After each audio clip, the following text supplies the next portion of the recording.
But first of all, Mr. Speaker, I'd like to observe some of the few things that members have raised here. And critical among them is the fact that even in our own composition as human beings, we are 70% water. It is also not lost to us that 2/3 of the globe is actually covered by water. However, out of all this water, only 0.002% of that water is clean enough for human consumption and human use. We also realize that in the hierarchy of needs, quite high, ranking very high there, is sustenance. And when we're talking about sustenance, we're talking about food and water. And as such, water becomes a very critical compound, not only for the livelihood of human beings, but also for the well-being of our planet. I'd like to say, Mr. Speaker, that the Constitution of Kenya does give provisions which do protect the right of every Kenyan to have access to not only water, but good quality and clean water. We are right now in the middle of a rainy season, and we have seen the tragedy that comes with excess water. Some of us who are city dwellers are now grappling with drainage that cannot carry the water that is being channeled through the alleyways of this city. Our constituency, Dagoretti South constituency, happens to be a beneficiary of an amazing infrastructural project called the Southern Bypass. However, with it came a lot of flood water, a lot of drain water, to a point where some of our roads in the Dagoretti South constituency right now are impassable.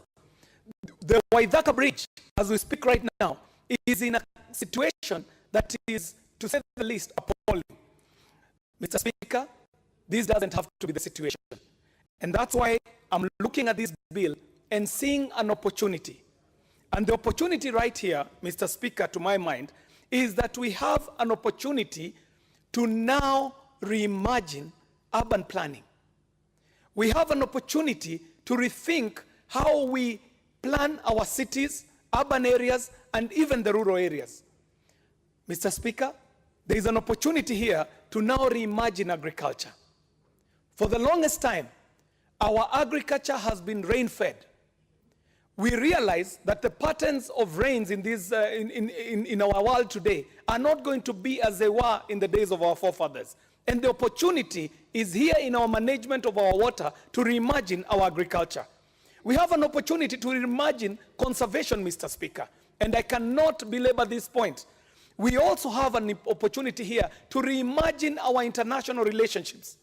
When you think about it, our water towers in Kenya do feed critical water bodies like Lake Victoria, whose benefits are felt all the way down to Cairo in Egypt. And as such, how we manage our water in Kenya is critical in how we go into the world in this century, where we know the biggest fight going forward is going to be a fight of resources. We don't want to go to war with our neighbors over issues that are even placed within the water bodies like Bigingo. We don't want to go to war with the people who are living downstream from Lake Victoria all the way to Cairo and Egypt. Finally, Mr. Speaker, we have an opportunity to reimagine our tax regimes. As we are managing our water, we can think of ways of incentivizing people who are going into conservation of water. We can reimagine how we incentivize our developers to think of ways of coming up with creative architecture, creative urban planning, creative city planning, because of the incentives that we are going to give. Mr. Speaker, my final point, and is what I wanted